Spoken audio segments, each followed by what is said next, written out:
రూపాయలు కొనుక్కునే 20,000 30,000 కొనే ఎకరం 50 లక్షలు కోటి రూపాయలు ఎందుకు ఉన్నాయంటే నీళ్ళు వచ్చినాయి, కరెంట్ వచ్చింది, రైతు బంధు పడుతుంది. రేపో మాపో కరోనా రిజర్వాయర్ కంప్లీట్ అయితే 3 పంటలు పడతాయి, 2 పంటలు పడతాయి. ఇక బతుకుతుందా ఈ పొలం అంటే అని చెప్పి ఇలా పొలం రేటు పెరిగాయి. మరి ఇలా ఏమైపోయిందంటే ఇక మనోడు అడుక్కునే పరిస్థితి వచ్చింది. రైతు అంటే అడుక్కునే పరిస్థితి వస్తుంది, ఊరి విడిపోయే పరిస్థితి వస్తుంది, వాళ్ళ పరిస్థితి వస్తుంది.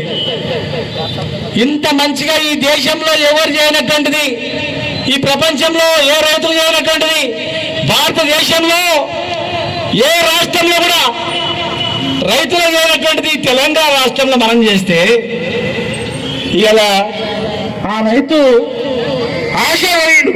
అరే నిజంగా ఎక్కువ వస్తామని మోసపోయిండు. పేద రైతు కదా 4 పైసలు ఎక్కువ వస్తే బాగుపడతామేమో చూద్దాం, 10 సంవత్సరాలు వీళ్ళు ఉన్నారు, ఈసారి వీళ్ళకి వేస్తే ఇంకా మనకు మంచి అవుతాం అనుకున్నారు. కానీ ఏమైపోయిందా, ఎందుకడికి రోజు గోడుగుడ్డు వెళ్తుంటే బాతును కూడా చేసిందట, మొత్తం ఒకటేసారి అమ్మేద్దామని ఆశ పోయి. అట్లా మనం కూడా ఏం పోతుంది, వస్తుంది ఎక్కువ అనుకొని ఆశ పడుతుంది. ఇవాళ ఏమైపోయింది, రుణమాఫీ 9 తారీఖు నాడు డిసెంబర్ అన్నారు. ఇవాళ ఎన్ని నెలలు అయిపోయా, 9 నెలలే. వాళ్ళ పెళ్లి చేసుకుని ఈ పాడి పిల్లవాడ పిల్లలు ముట్టేస్తారు 9 నెలల.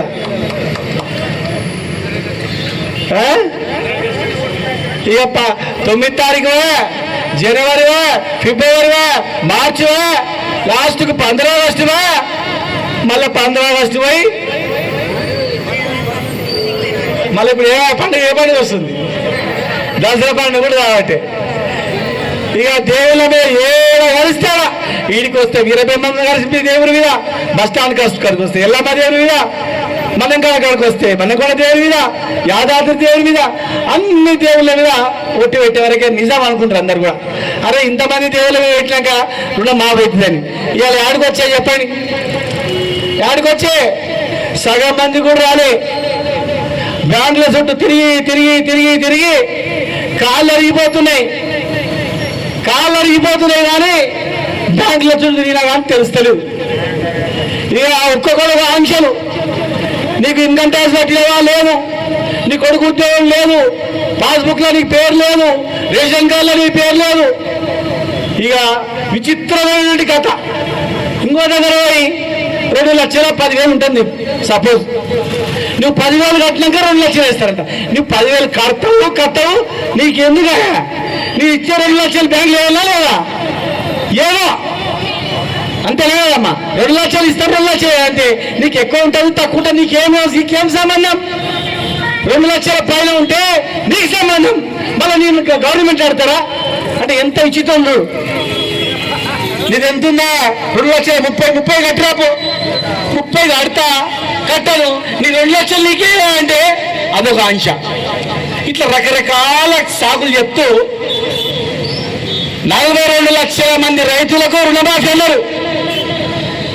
42 లక్షలకు 49 కోట్లు అన్నారు. ఫస్ట్ 49 కోట్లు అయినాయి, 40 కోట్లు అన్నారు. సరే పోలే 9 మింగిరు పోతే వాళ్ళు అనుకున్నారు. 40 అయినాయి, 40 నుంచి 31 కోట్లు అని చెప్పి క్యాబినెట్ లో తీర్మానం చేసింది. 41 కోట్లుగా, 49గా, 41గా, 39గా. మళ్ళీ బడ్జెట్లో ఏం చెప్పిండ్రు, 26 కోట్లు, 26,000 కోట్లు అన్నారు. సో వాటి నుంచి వచ్చా చూడు, 49 నుంచి 40, 40 నుంచి 35, 31 నుంచి 26,000, మళ్ళా మొన్న 26,000 కోట్ల నుంచి 17,900,000 అని చెప్పింది. 17,900,000 అని చెప్పి మళ్ళీ నిన్నేమంటారు, 7,500 కోట్లే అని చెప్తారు. 7,500 ఎక్కడ, 49,000 కోట్లు ఎక్కడ, డిసెంబర్ 9 ఎక్కడ, ఇవాళ సెప్టెంబర్, ఆగస్ట్ 20 ఎక్కడ చెప్పండి? ఏమైనా పొంతనుందా? మరి మిగతా రైతులు ఎక్కడ పోయినట్లా? మిగతా రైతులు యాడికి పోయినట్లా చెప్పండి. ఏమే ఎడ్లకాడికి ఇట్లా పోయిండు, ఇట్లా ఎట్లు తూర్లు పోయిండు. ఎట్ల కాడికి పోయిందట. 20,000 ఎట్ల కాడిపోతే ఇయ్యారు అన్నమాట. మరి మిగతా రైతులు దేశం పోయినరా, లేకపోతే మిగతా రైతులు బతికిలేరా, చచ్చిపోయినరా? మిగతా రైతులు చనిపోయినా తీసేస్తుండ్రా, లేకపోతే రైతులు కావాలని తీసేస్తుండ్రా? ఏం కారణం చెప్పండి. ఇలా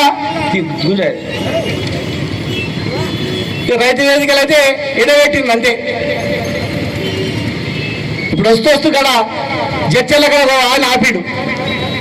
ఆపి ఏం చెప్పింది తెలుసా? సార్ వెనకడికి పిండి సంచుల గురించి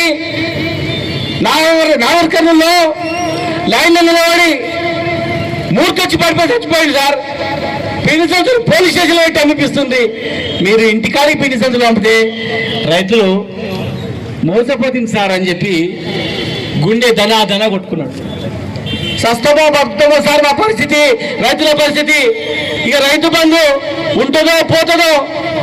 9 తారీఖు నాడు రుణమాఫీ చేస్తున్నటువంటి రుణమాఫీ సగం మందికి రాలేదు. ఇవాళ రైతు బంధు వచ్చేటట్లు మాకు గెలవడతలేదు. ఇక రైతు బంధు రాకపోతే మా పని అంతే గోయిందా సార్ అని చెప్పి ఆయన సత్యాన సంవత్సరానికి 2 సార్లు బాయ్స్ కాలేజీ కాడ గ్రౌండ్లో, స్టేడియం గ్రౌండ్లో పెట్టి ట్రాక్టర్లు ఇస్తుంటే ఏమిడి కొరకు ఇచ్చినాం సార్. రైతులు బాగుపడాలి, రైతులకు సహాయపడాలి. రైతానంగా జరగమ్మా ఇట్రా నేను ఇట్రావే. రైతు సేవ ఎటువంటి అంటే ప్రతి చీమ కాంటి, గద్ద కాంటి, ప్రతి ఒక్క పక్షి కాంటి అందరూ కూడా. ట్రాక్టర్ వచ్చిందా? రాలేదు సార్. ట్రాక్టర్ మీ ఊర్లే ట్రాక్టర్ వచ్చినాయి సార్, ట్రాక్టర్ వచ్చినాయి. రైతు అది మన లోన్ మాఫీ రాలేదు సార్. లోన్ మాఫీ ట్రాక్టర్ వచ్చిందా? ట్రాక్టర్ వచ్చినాయి. నీకు వచ్చిందా? ట్రాక్టర్ మాకు వచ్చింది, నీకు వచ్చింది, 10 మందికి వచ్చినాయి. 10 మందికి వచ్చింది.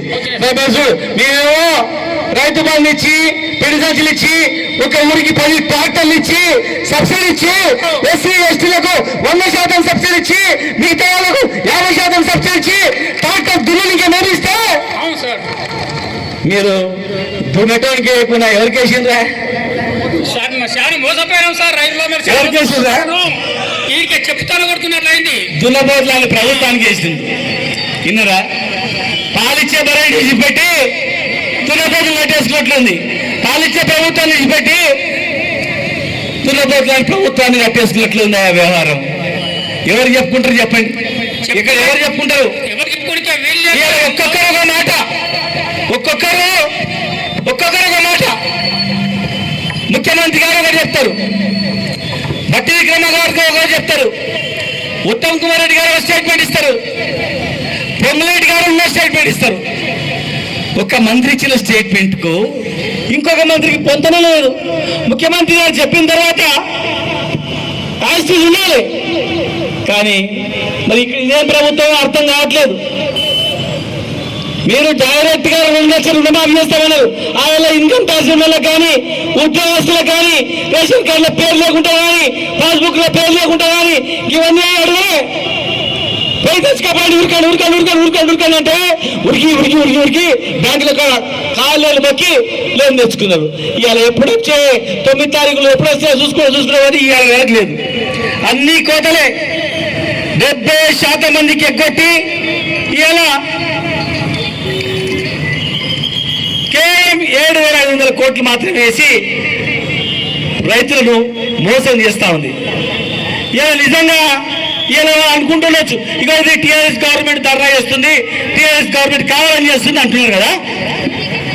మరి బ్యాంకుల దగ్గర, బ్యాంకింగ్ మేనేజర్ దగ్గర గొడవ వేస్తుండ్రు.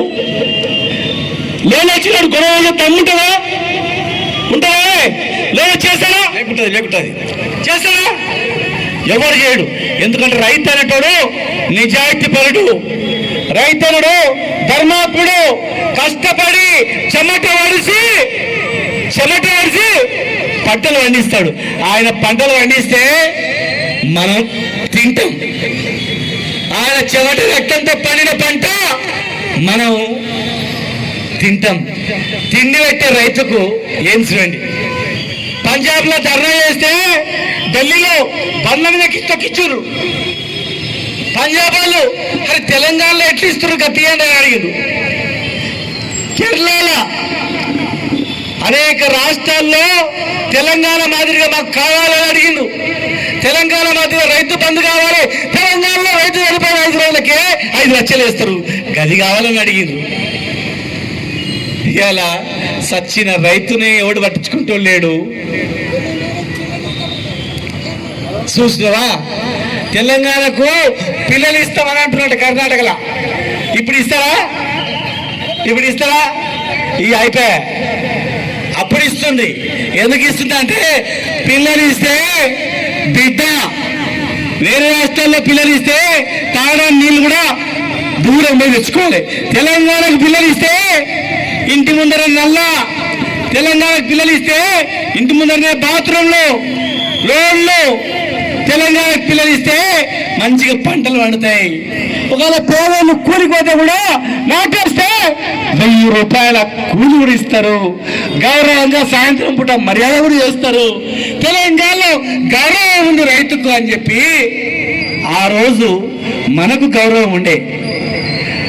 తెలంగాణ రాకముందు 50 ఎకరాలు ఉంది. 50 ఎకరాలు ఉంది మా అనంత్ రెడ్డి కంటే. అనంత్ రెడ్డి బిడ్డకు పిల్లనియాలని కూడా ఆలోచన చేస్తుంది. అరే పోవా 50 ఎకరాలు ఉంటేందని. ఇలా తెలంగాణ వచ్చిన తర్వాత 5 ఎకరాలు ఉంది అంటే కూడా అరే రైతు 5 ఎకరాలు అంటే ఒక కోటీశ్వరు అనేది. మరి ఆనాడు ఎట్లా ఉండే, ఈనాడు ఎట్లా అయింది, మళ్ళీ ఈనాడు ఎట్లయిపోయింది, ఉరి వేసుకునే బతికైంది. ఇలా మనం ధర్నా చేస్తుంటే ఇది రాజకీయ ధర్నా అని చెప్పి మాట్లాడుతూ ఉన్నారు, రాజకీయంగా చేస్తున్నారని చెప్పి మాట్లాడుతూ ఉన్నారు. మరి బ్యాంకుల దగ్గర ధర్నా చేస్తారు అందరు కూడా తిన్నగా చేస్తున్నారని చెప్తారు కొంతమంది. బిడ్డ తిన్నారుగా చేస్తున్నారా? రైతులంటే మీకు అంత చిన్న చూపు అనిపిస్తుందా? రైతులంటే మీకు అంత చిన్న చూపు అనిపిస్తా ఉందా? ఒక్కటి చెప్తా ఉన్నాం. ఇక వేరే అంశాలు మాట్లాడే చాలా ఉన్నాయి. ఊర్లు ఎట్లా మారిపోయినాయే మేము చెప్పాల్సిన పని లేదు.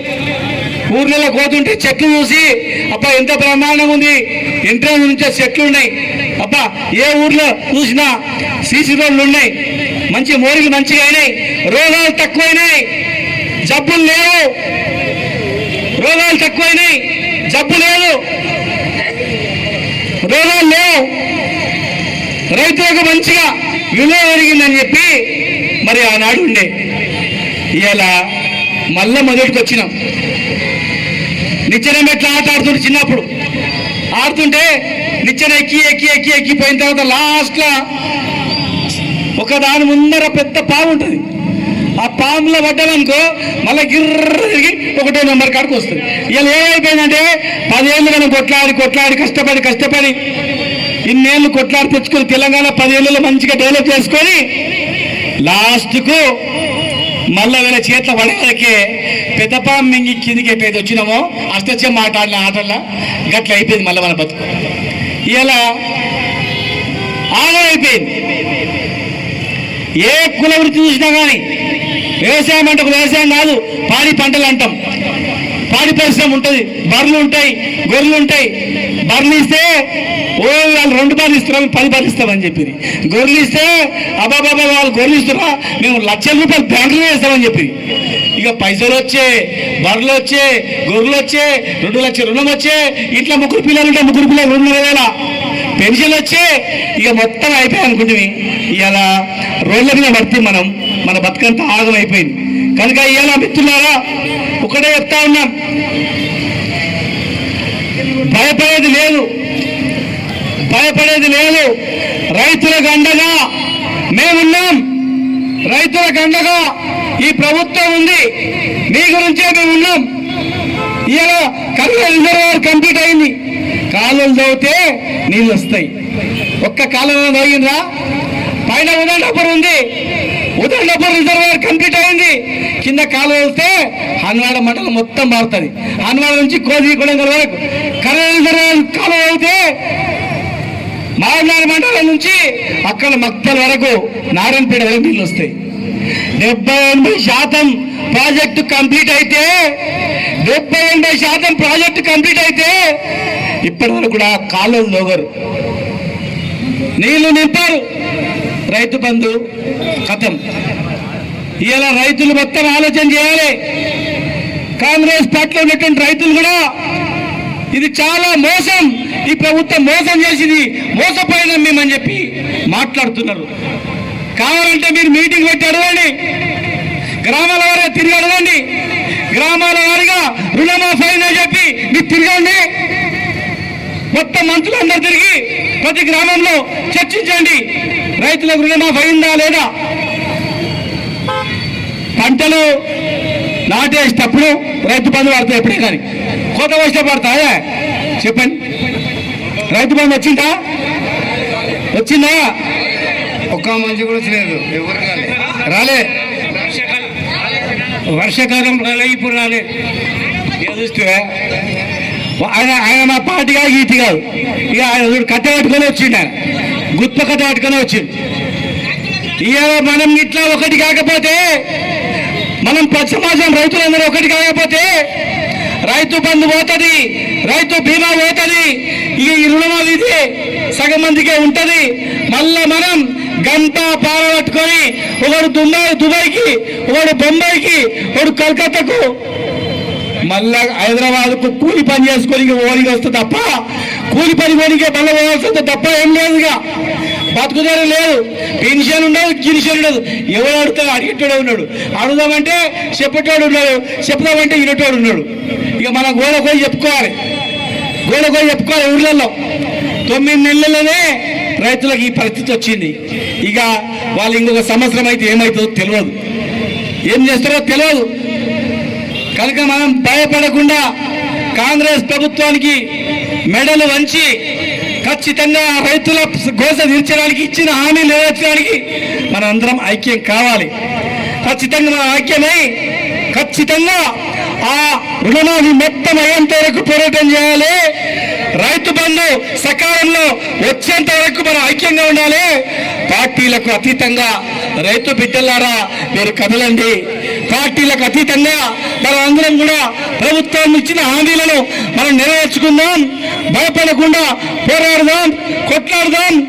హామీలు నెరవేర్చకపోతే చూద్దాం, తాడు పేడ తేల్చుకొని అమలయ్యేంత వరకు ప్రభుత్వాన్ని కదిలించే ప్రసక్తి లేదు.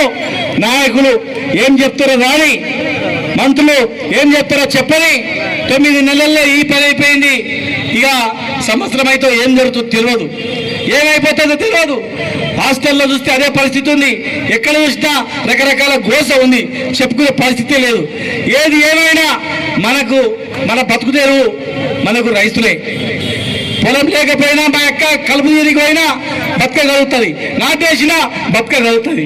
కనుక ఇవాళ మనం ఇచ్చిన హామీలు రుణమాఫీ అయితే ఆ రైతు ఇంకా మంచి పంటలు పండిస్తాడు. రైతు బంధు వస్తే మొత్తం పంటలు మళ్ళీ ఎక్కువ పండిస్తాడు. కనుక మనం వాళ్ళ గుట్టలో పడి కామ్గా ఉన్నామంటే వస్తాం, కాము ఉన్నామంటే మొత్తం పంగనామాలు పెడతారు, ఇక ఏముండదు మనకు. కనుక మనం గ్యారంటీగా ఇవాళ ధర్నా చేసినాం, రాష్ట్ర వ్యాప్తంగా నిరసన కార్యక్రమం చేసినాం. రేపు మళ్ళీ ఏం చేద్దాం ఆలోచన చేద్దాం. నిరంతరంగా ఈ హామీలు నెరవేరేంత వరకు ఏ త్యాగానికైనా సిద్ధం, అమర దీక్ష అయినా సిద్ధం, ఇంకా లడాయికైనా సిద్ధం. తెలంగాణ ఎట్లా సాధించుకున్నామో మనకు ఇచ్చిన మాట ప్రకారంగా ఈ ప్రభుత్వం దగ్గర ఆ మాటలు నెరవేర్చేంత వరకు అన్నిటికీ సిద్ధమై మనం కదలాలని చెప్పి సిద్ధమవుతారా?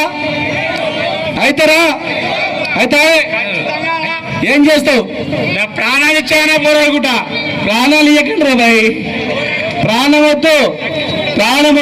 ప్రజాస్వామ్యబద్ధంగానే మనం కొట్లాడదాం, ప్రజాస్వామ్యబద్ధంగానే మనం పోరాటం చేద్దాం, నిలదీద్దాం.